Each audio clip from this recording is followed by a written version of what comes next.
and thanks so much for joining me for this Get Ready With Me featuring my top 10 most impressive products that I've tried in 2024 so far. So let's go ahead and get started. Starting with this product by Sisley. This is their Correcting Brightening Moisturizer, and it's got Multi-Defense Shield SPF 50+, PA+++. So this is the one I ordered from Space NK, and it has that indicator that it has SPF. So this is the one I've been depending on for brightening, for SPF.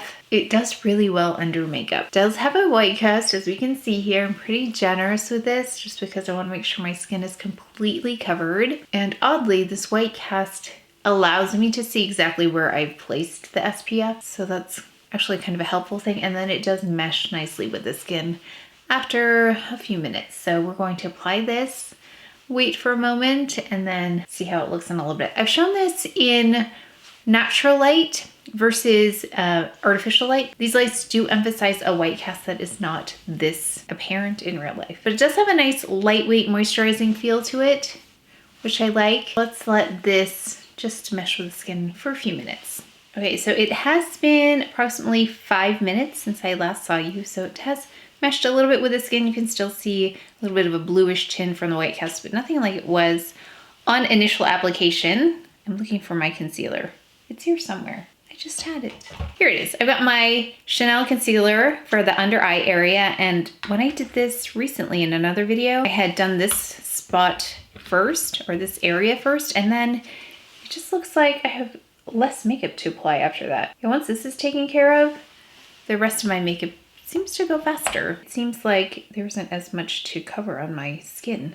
Oh gosh, I was gonna go straight into concealer. I forgot I was going to put on foundation, but let me show you, because maybe we'll do one before just so you can see how nicely it works, and then we'll put foundation on, and then we'll cover up the other spot so you can see a nice balance. My second impressive item so far, so we've got this first one was the Sisley. The second one here is the Jones Road Beauty. So they look the same. They have these face pencils, but they also have this, which is called the Neutralizer pencil. So they are in different categories on the site.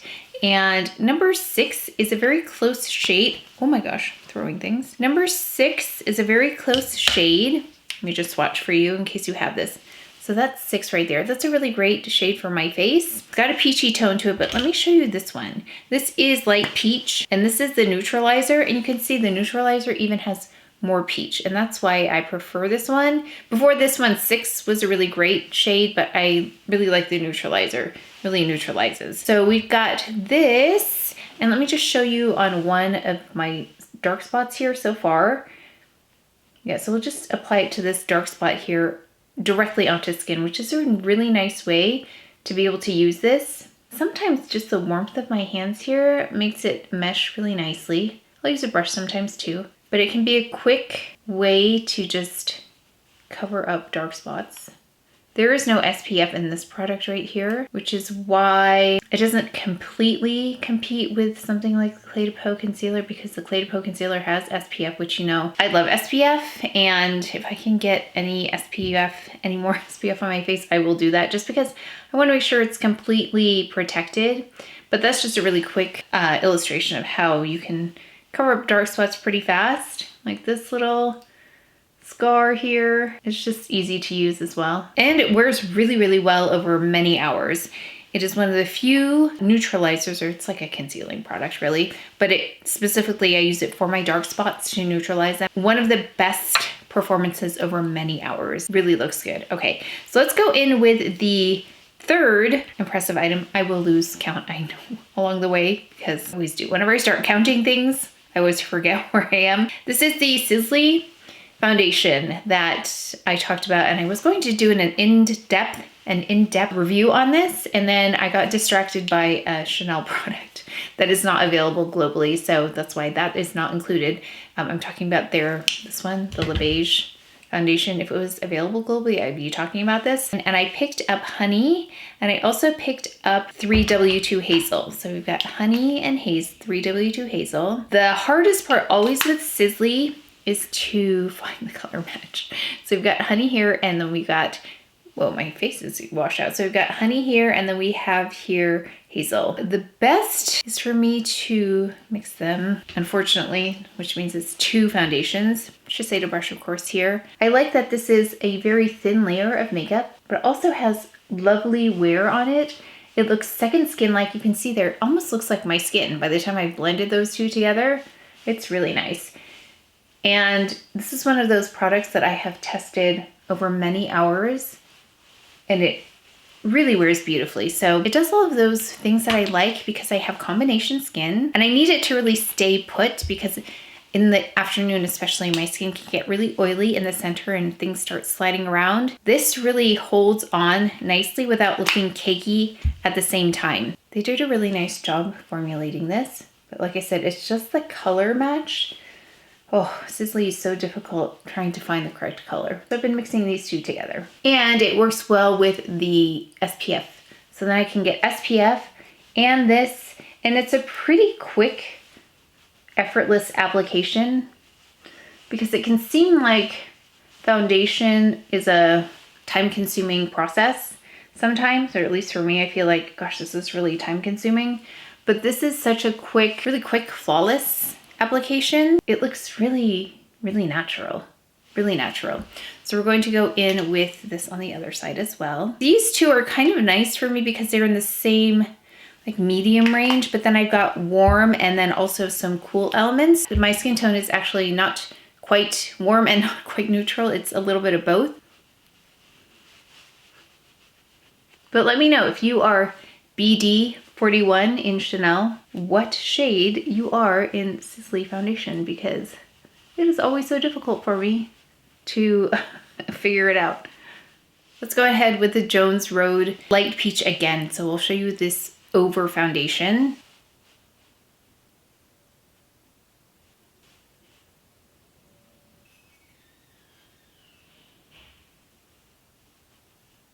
So now we've got everything all covered up. And that one builds really nicely too. We're gonna go in with this powder. This is the new Clé de Peau powder. I used the old compact though because I had it and it fit in there, so I didn't need to purchase the new compact. This is a new formulation, and this is such a great setting powder. It's so finely milled, and it's one of those powders that you can use to refresh makeup throughout the day. So for about 12 hours, I did a wear test on this, and I reapplied it. Let me go in with this buff and blur brush because I just want to buff it in a little bit here. It did such a nice job of refreshing makeup, so it didn't look like I was adding powder on top of old makeup, which can look cakey if you've ever tried that before because all these oils accumulate. This did such a nice job of just resetting it as if it was freshly applied makeup. It was really impressive. Maybe one of the most impressive products I've tried so far this year in terms of something new. So I'm always interested in new technology. It's not something that you can apply once and expect it to stay all day though, because they do mention reapplication throughout the day. That's when you really see the power of this product. I'm just adding a little bit of the Camoflauge Stylo here by CHANTECAILLE. So it just brightens this inner corner. It's nice and lightweight. And it also brightens this part of the eye. And if I remember to, after I apply my eye makeup, because I'm going to add a little bit of trench there in a little bit, and then just make sure everything looks good before I powder. And this is one of those very few powders that I can add to this under eye area without it adding texture and look makeup-y. I am going to follow up with the Perfect Blur powder as a finishing powder. I just love the way further can perfect both the texture and the evenness of the skin tone for me because of my dark spots here. And I will reapply the Clé de Peau on top of this as well to refresh. But I do love this as a finishing step. Maybe one of my most used products ever is this Perfect Blur powder, but it's not new. Okay, let's go in with number 5 of my impressive products that I tried this year. This is the Jones Road Beauty pencil, and some of you have let me know that you've read other reviews that say it's a little bit waxy or is waxy. It does have a waxy feel to it, but not in a bad way. Some of the waxier pencils I use are just shiny on the brow, but this is waxier, more in a pomade kind of texture feel to it. It's definitely not like this Gucci pencil. If you like this Gucci pencil, it doesn't feel like that. This is a nice powdery pencil that doesn't reflect the light.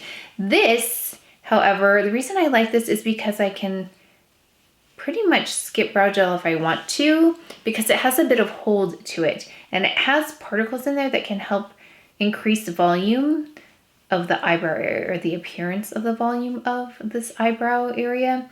And it's so fast. But I've been using brow products for a while, so I have a pretty good idea of how much pressure I should apply and where I should apply more pressure. Like right here is a key area. I want to apply pressure here and then taper it off here, but also collect the hairs along the way so that I can kind of put them in the right spot where I want them. And then I can ease off on the pressure here and then get more of a tapered look, because I feel like this might be something that someone might have to learn how to apply to make sure it's not too heavy, because this is light brunette and look at how deep it is. So just know that it might take practice. Let me just explain how I apply it here. I apply it on the bottom first to establish that line.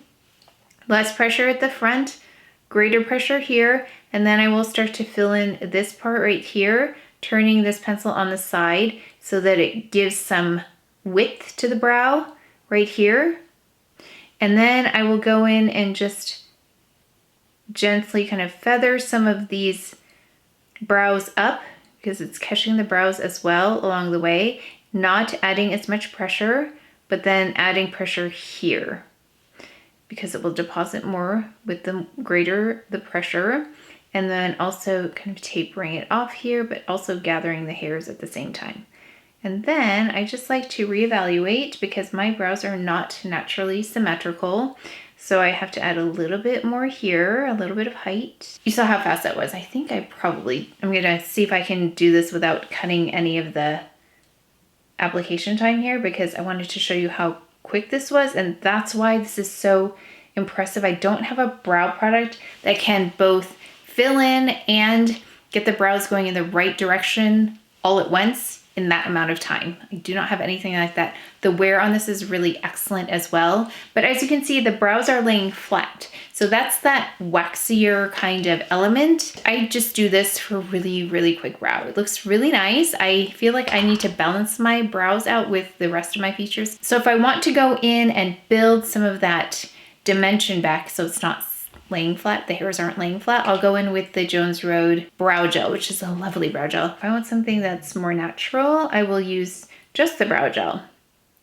But I have to be careful not to have too much product on this actual brush when I use it, because I don't need to deposit any more pigment. But you can see it gets the brows up and away from the skin, so you have more of a three-dimensional appearance. And I added too much there, but a spoolie is your best friend when it comes to like that.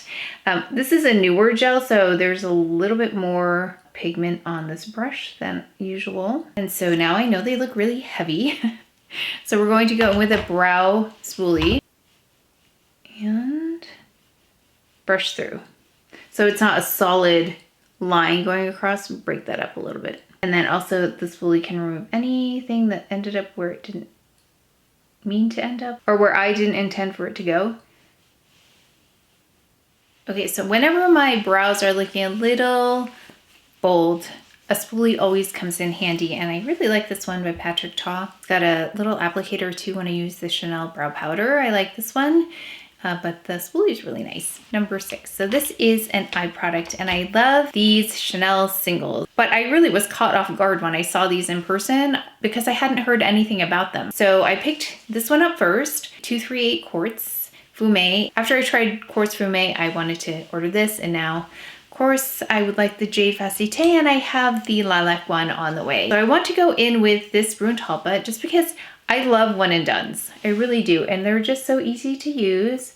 And I posted a look on this, but I'm going to show you another product that I've also been loving just to build some depth. But I stepped away for about 15 minutes. Oh, and I made myself a nice, it's an infusion, a tea infusion. So you can put this in cold water and it infuses the tea. You don't need to boil it. So I can leave a link. I don't know if it's available somewhere, anywhere, but I will leave a link if you're interested. I've done, like I said, a look, just a one and done with this, with the Chanel palette, but I'm going to take another product that I've tried now 2, and I think I have 1 more left to do, of the Hermes palettes, and this is in 01. This is one of the newer ones to me that I tried this year. So I'm going to take the darkest shade in here, and I'm going to add it to the outer corner. And I think it works well with this because this Brun Talpa is a cooler toned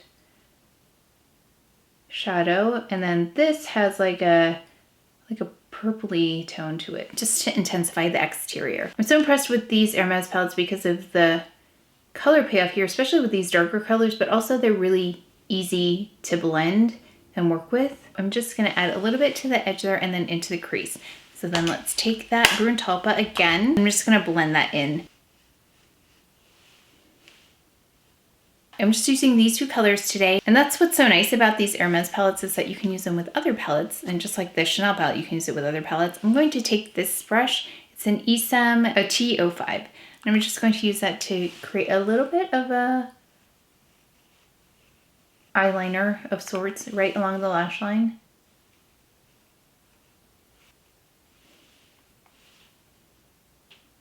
You know, I love my Faux Longest Lash Mascara, but I'm going to use this Hermes mascara. I'm trying to expand my mascara experience a little bit more just so I can give you some other ideas about other mascaras, but I love this Chantecaille one, but we will use this. I did take this out again recently and it looked really beautiful. So I'm going to use this as my mascara today. It's in black. Okay, I've gone ahead with the Trench under the eye as normal by Victoria Beckham, just to brighten. I also added a bit of the CdP Concealer to the corners. Always do that to clean up the eyes. And now, it's so warm today, I'm going to go ahead and add a little bit more of the CdP, and hopefully that'll show you how nicely this refreshes makeup. And then I'm gonna add it underneath the eye area, which I don't normally add powder to, but I will show you. So it's a little shiny here. Let me lean in. We're a little shiny just because of the heat. So let me just apply. And it applies it so nicely. Applied on top of like makeup that was kind of melted just because it's so warm. So let me show you half. So here is half. So it just takes that shine down, but you can't see powder. I love that. So let me go ahead and do the other side. So we have a number 1 mini here. So I'm just going to lightly pat that on. Yeah, it doesn't add like a cakiness. It's really finely milled. I really like this powder. But I'll take it down a little bit of that shine and set this area. We're gonna go in with this Terracotta Blush in 00. It's my next favorite blush to the Valentino 09. I'm always going to love Valentino 09. Yeah, I really love my blushes, and this one is a pretty pink version, but it still has a little warmth in it, and it really is lovely on the skin. It doesn't have the same reflective quality as something like Valentino 09, but it does have a slight hint of that finish. And you can build this one up. So this is, I think, the lightest of the shades that they've come out with, but it's still got quite a bit of color. So if you're wondering, this provides some really beautiful color, but it's buildable. We're going to go in with the medium rose gold palette. It works really well with all of these shades I have on my face. We're going to go in with this. Let's use this. This is a nice bronzer brush, and it does get in there well. So this is a Niji Pro brush by Sonia G. Just to do the bronzer first. Then let's take some of this shade, the more glowy powder, on the tops of the cheekbones, and then across the nose as well. This one right here, just do a pop of color. It does have a bit of a goldy tone in there. Let's go in with medium coral here. We're going to go on the bridge of the nose.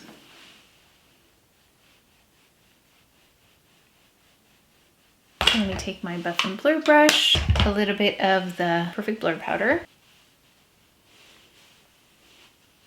Okay, so my hair I just went to get the tool so I could show it to you. It's the Dyson Airwrap Straight Tear. I've demoed it in another video. I can link that below if I remember to, how I use this. It's pretty simple and really great results. The reason there's just a slight bend in there is because I had this tucked behind my ear while I was doing my makeup, so it left a little bit of a just a little bit of a wave there. So then for a lip, it is the Chanel, this is called their Rouge Allure Velvet in 6 o'clock.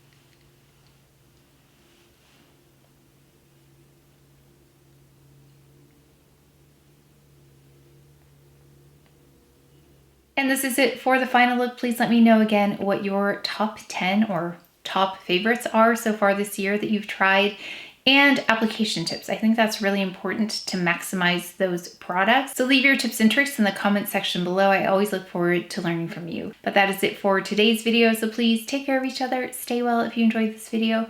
If you learned something, please give it a thumbs up, subscribe, and I will see you next time.